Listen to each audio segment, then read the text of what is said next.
In this video, we'll see some of the properties that are related to variables in Python. So, we'll try to understand how to work with variables and what are the special properties related to the variables in case of the Python language. So, in any language, so when we design an application, there would be some values that keep changing. Say for example, weight of a person, temperature of a day, CGPA of a student. So, these are the values which will not be fixed, and these values will change as the time goes on, right. To store the values which vary over time, the concept of variables is introduced in the programming languages, so that the value of these variables can be changed over time. So, that is, the value is not fixed, they will vary over time. That is how the name is given as variables which vary across time. So, in this video, we will see the details of variables in Python. Most of the popular languages like C, C++, Java, so they require the advanced declaration of variables. That is, you cannot directly assign the values to the variables, or you cannot directly create the variables. So, you need to declare the type of the variable and then only you can use the variables. But Python do not require any advanced declaration. So, directly you can use the variables. Say for example, I would like to create a variable indicating the weight of a person, weight, and I am assigning the value 65. Here I did not declare this variable. So, Python do not require any advanced declaration of the variables. It does not indicate that Python is a typeless language. So, Python is a strictly typed language. But the type of the variable is decided depending on the value you are assigning to the variable. Here you are assigning an integer value to the variable weight. So, the type of the variable weight is decided depending on the value you are assigning to the variable. Here in this case, you are assigning an integer value, so its type would be decided as an integer value, and the type of the variable can be retrieved by using the type method. So, when you pass a variable name to the type method, it retrieves the type of the variable. Here you can see that the type of the variable weight is integer. All the data types in Python are classes and all the variables are the instances of those classes. So, here weight is of type integer. So, where integer is a class and weight is an instance of the integer class. So, that is how variables can be directly assigned with the variables without pre-declaration. So, Python do not require any advanced declaration of the variables. Say for example, here the weight of the person is 65. Maybe at later point of time the weight of the person is increased to 70. So, now the weight of the person is changing, right. So, that is how to indicate the values which are varying across the time, we can use the variables. Here the value is changing from 65 to 70. So, maybe at later point of time the value of weight could be changed from 70 to 50. So, now the weight of the person is 50. So, that is how to indicate the values which are varying over time. So, we create the variables. Initially, if you observe, the weight of the person is 65.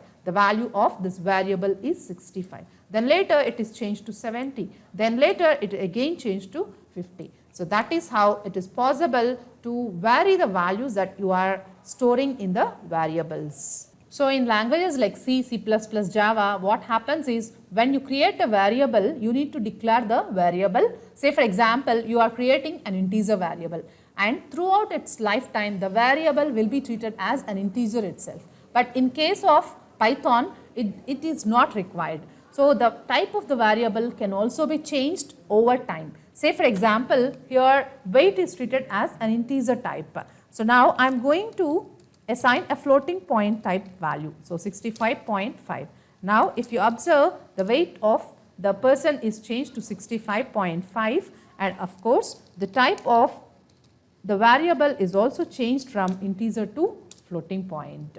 So, initially it is treated as an integer when you assign the value integer to the variable, but now the type of the variable is changed to float when you assign a float type of value. So, unlike other programming languages, Python is a dynamically typed language. That is, the type of the variable can be changed over time. It need not to be the same type throughout the lifetime. So, it can be changed depending on the value you are assigning. So, here in this case, initially the variable is treated as an integer. At later point of time, it is changed to float. So now consider the example variable.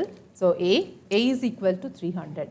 So by this kind of variable creation, what does it indicate is you are creating an object with a value 300 and then you are giving a name to the value A. So that's what the variable creation is. So whenever a variable is created, then you are simply giving a name to the object. So you can even define variable as the name that is given to the object. So here in this case, so A is the name that is given to the value 300, which is of type integer value.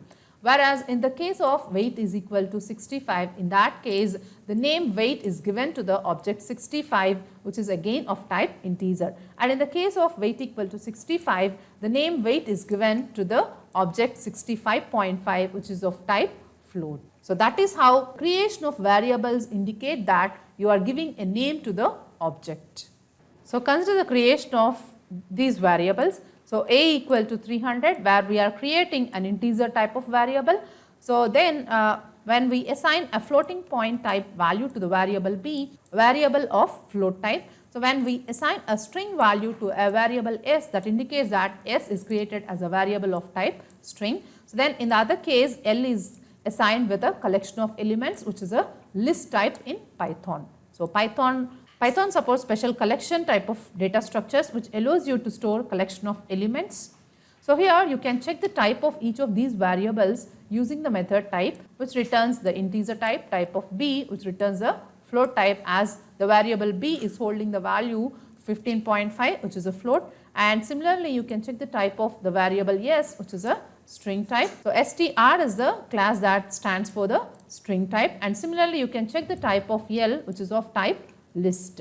So that is how you can retrieve the type of any variable with the help of the method type. So based on the discussion so far, we understand that variables are the names that are given to the objects. Say for example, in this case, so A is the name that is given to the object 300. So the object is of type integer. Moreover, Python do not require any advanced declaration of the variables. So straight away, depending on the value you are assigning to the variables, its type is decided. Here A is treated as an integer, B is a float, S is a string, L is a list. And another important property of Python variables is Python variables are not static type, they are dynamically typed. That is, the type of the variable can be changed over time. So here initially the weight variable is created as an integer. Then later when we assign the float type of value, so its type will be changed to float. Remember one thing, so any variable can be belonging to only one type. So here in this case, when you assign the integer type of value to the variable, then it will be belonging to the integer type. And later point of time when you assign a float type of value, it will be belonging to the float type. But never it will be belonging to two different types. So either it is belonging to an integer type or it is belonging to a float type. So now I hope you understand so what variable is and what are the different properties related to the Python variables. While creating the names of the variables, so you better use the meaningful names. Say for example here, so A is a variable I assigned with a value 300. So here it doesn't indicate any meaning, whereas weight is a variable which is properly named. So where the name itself indicates that, so this is the variable which stores the value related to the weight of a person. So that is how it is always better to use proper naming for the variables. And the rules that are related to the variable naming will be discussed in the next video. Thank you for watching this video.